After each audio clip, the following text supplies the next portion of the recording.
తాకట్లో ఉన్న మీ బంగారాన్ని విడిపించి ఆ రోజు ఆన్లైన్ రేటుకి కొంటాం. Sharma gold company. నమస్కారం, వెల్కమ్ టు సుమన్ టీవీ. నేను గీతాంజలి. ప్రస్తుతం మనతో పాటు భారతీ శంకరపీఠం వ్యవస్థాపకులు, ప్రముఖ ఆధ్యాత్మికవేత్త, బ్రహ్మశ్రీ అన్నవరపు తిరుపతిమూర్తి అవధాని గురువు గారు ఉన్నారు. వారితో మాట్లాడదాం. గురుగారు నమస్కారం అండి. ఓం శ్రీ మహాగణాధిపతయే నమః. గురుగారు, మార్చి 29 ఫాల్గుణ మాసం అమావాస్య. మళ్ళీ మామూలుగానే అమావాస్య కీడని అంటారు, అందులోనూ షష్టగ్రహ కూటమి ఉంది.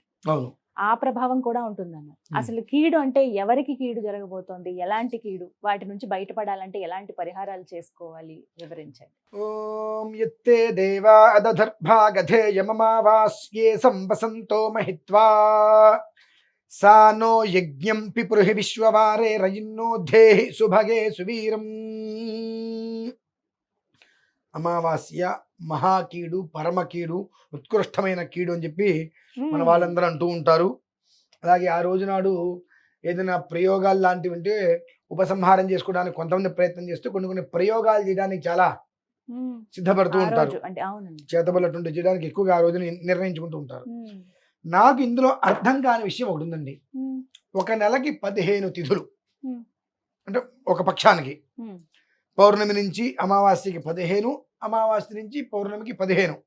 ఈ పౌర్ణమి అమావాస్య ఈ రెండు పక్కన పెట్టేస్తే 28. ఈ రెండు కలిపితే 30. ఇంకా చెప్పాలంటే 14. అంటే శుక్లపక్షం రెండిట్లో వచ్చే తిథులు ఒకటే కాబట్టి పక్షం మారుతుంది కాబట్టి కొన్ని 30 తిథులుగా వేసుకుందాం. మనం మళ్ళీ మనోభావాలు దెబ్బతీస్తాయి కొంతమందికి. అంటే ఆ మనోభావాలు అంటే కూడా ఎవరికి తెలియదు. మళ్ళీ ఆ మనోభావాలు దెబ్బతింటుంటాయి చాలా మందికి. 30 తిథులు బాగుంది. ఈ 30 తిథులలో నందతిథి, రిక్తతిథి, భద్రతిథి 3 రకాల తిథులు ఉన్నాయి. ఇప్పుడు నాకు 40 సంవత్సరాలమ్మా. నాకు 7వ ఏట ఉపనయనమైంది. అంటే 33 సంవత్సరాలు అయింది నాకు ఉపనయనమై. అక్కడి నుంచి రోజు నేను సంధ్యానం చేసుకుంటూ వస్తున్నా. కానీ ఈ 33 సంవత్సరాలలో ఎక్కడా కూడా కీడు తిథి నాకు ఎక్కడ రాలా. నందతిథి, రిక్తతిథి, భద్రతిథిని నేను చూసా.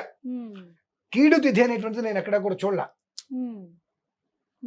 అదే నాకు అర్థం కావట్లా. నేను దీని మీద కాస్త రీసెర్చ్ చేయగా నాకు అనిపించింది నిజమే కీడే. ఏంటి కీడు?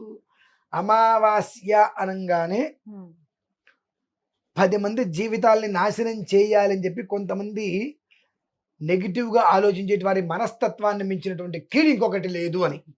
అంటే మనమే కీడు మనుషులం. ప్రపంచంలో మనకు మించినటువంటి కీడు మనుషులు లేరు.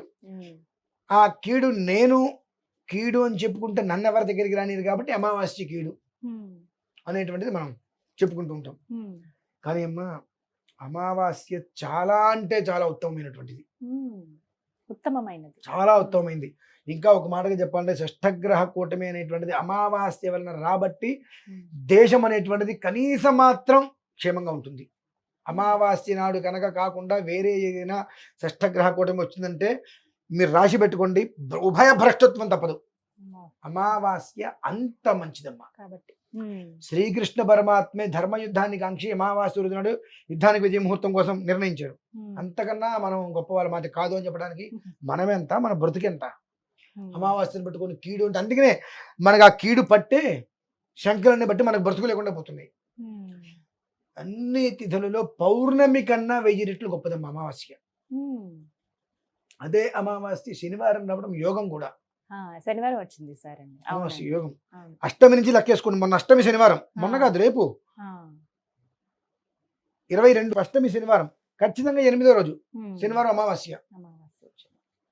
ఒక 18 నక్షత్రాల వారికి ఏదైనా ప్రమాదం జరగవచ్చు.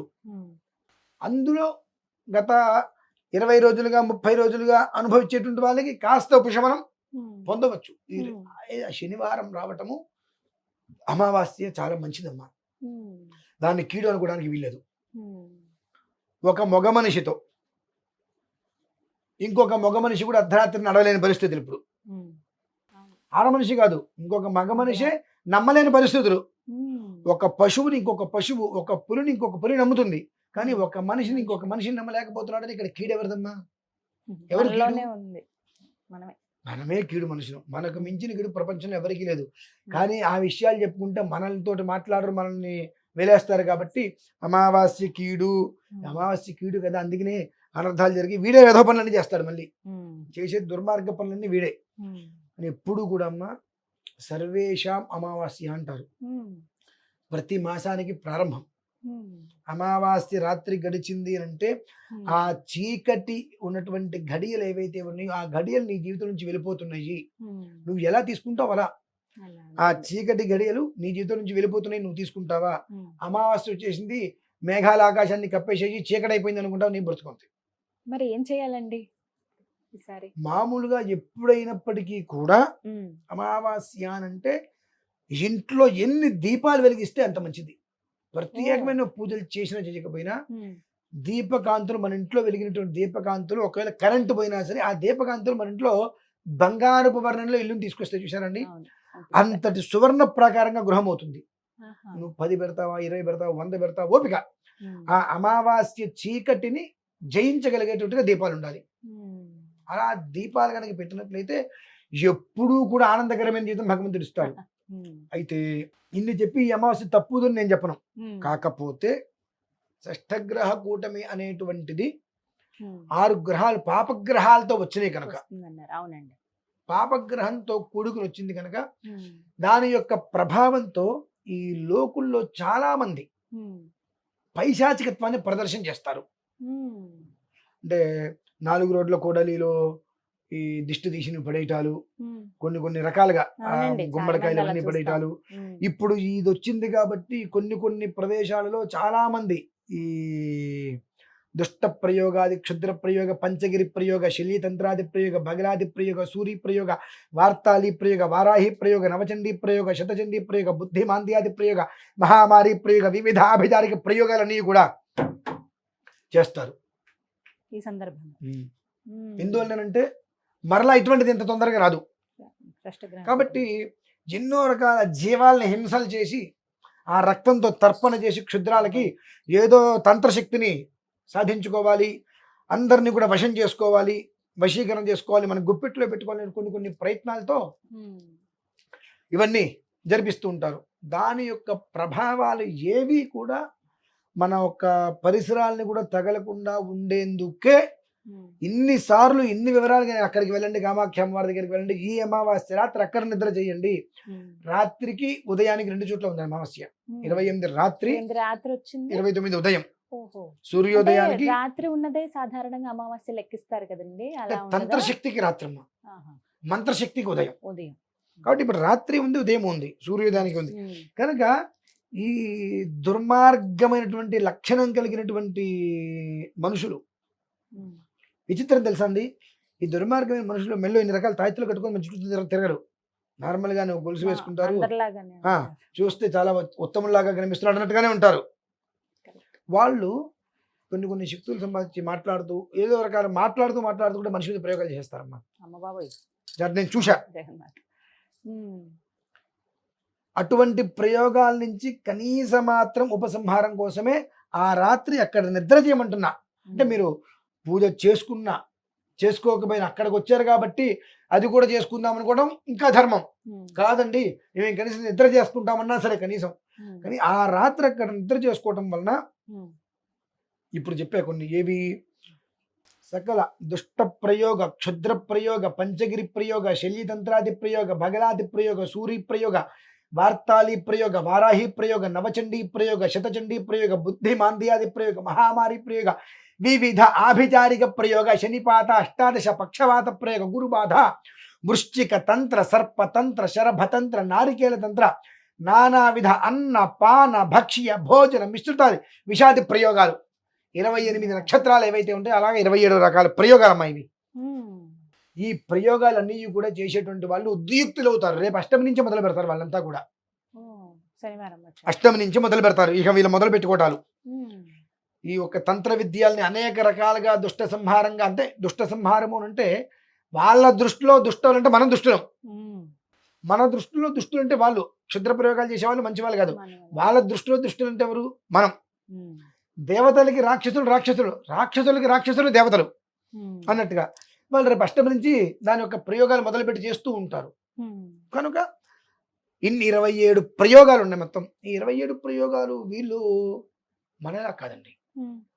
ఒక పూట ఏదైనా తినేసేసి ఓపిక లేదు షేపాకి చేస్తా అంటానికి పూర్తిగా దాని మీద వాటి మీదే ఉంటారంట కదండి. చచ్చినా పర్లేదు నేనేం తినను అన్నట్టుగా కూర్చుంటారు వాళ్ళు. తాంత్రికానికి అదే ఉపయోగిస్తుంది. మన వాళ్ళు అట్లా కాదు, ఒక 5 నిమిషాలు చేసి కాసేపు బాగా చేస్తారే, ఓకే నీరసంగా ఉందిగా కాసేపు పక్కన కూర్చున్నామా లేదు, ఫోన్ పోనీ 5 నిమిషాలు ఓపిక లేదు, 5 నిమిషాలు పక్కన కూర్చోట్లా, ఇంకా వెళ్ళి వేరే వేరే యాక్టివిటీస్ చేస్తున్నాం. కాబట్టి మనం ఏం చేసినా ఇలానే ఉంటున్నాం. ఈ రేపటి నుంచి ఆ ఒక 28 రకాల ప్రయోగాలు అనేటువంటి వాళ్ళు ఈ అమావాస్యను దృష్టిలో పెట్టుకొని ఎంత శుభకరమైనదో, ఎంత యోగ్యకరమైనదో అంత అశుభంగా, అంత అయోగ్యంగా దాన్ని వృద్ధి చెందించారు అమావాస్య అనగానే. అన్ని రకాల ప్రయోగాలు అన్ని రకాలుగా అన్ని చోట్ల చేస్తూ ఉంటారు. కాబట్టి దాని నుంచి మనల్ని మనం రక్షించుకోవడానికి ఒక నిద్ర అయినా అక్కడ చేయండి. కామాఖ్య అమ్మవారి దగ్గర కనీసం మీరు పూజ చేయొద్దు, పునస్కారం చేయొద్దు, పోని మీకు అది ఏదైనా ఖర్చు అవుతుంది అని చెప్పేది నిజమో అబద్ధమో, ఎందుకు మనం ఖర్చు పెట్టుకోవాలి, ఓకే మంచిది శుభం. కనీసం మాత్రం ఒక నిద్ర చేసినా ఆ 15-20% బయటపడతారమ్మా. అందులో పాల్గొని అది కూడా మీరు పూర్తి చేసుకోగలిగితే 45% బయటపడతారు. నిద్ర చేసినా కనీసం నిద్ర 15-20% బయటపడతారమ్మా. అదైనా ఉపశమనమేగా, ఏదైనా అంతే. అంత గొప్పదమ్మా. దాన్ని మన వాళ్ళు కీడు కీడు కీడు కీడు అని చెప్పి మనకు మించిన కీడు యావత్ ప్రపంచంలో చెప్పండి. ఇది అడగబోతున్నా అంటే అక్కడ దాకా రాలేని వాళ్ళు అదే పాల్గొన అమావాస్యకి ఏం చేయొచ్చు? ఇళ్ల దగ్గర ఉన్న వాళ్ళు ఒక మాట చెప్తా. మీకు ఇంటర్వ్యూ వచ్చింది, జాబ్ వచ్చింది, ఢిల్లీ వెళ్తారుగా, వెళ్ళరా? ఖచ్చితంగా ఎక్కడికైనా వెళ్తారుగా. అంటే జీవం అవసరం వేరు, జీవితం అవసరం వేరండి. ఢిల్లీలో జాబ్ కోసం వెళ్తారు మీరు, కానీ ఇక్కడ మీకు ఏదైనా సమస్య వచ్చింది అంటే ఇంకో జాబ్ అయినా వెతుకుంటాను పరిగెత్తుకుంటూ మన పిల్లల కోసం ఇంకో దానికోసం వచ్చేస్తాంగా. ఇది జీవం. ఆ జీవం అనేటువంటిది ఉన్నప్పుడు జీవితం ఎలానే వెళ్తుంది. అయితే గర్భవతులు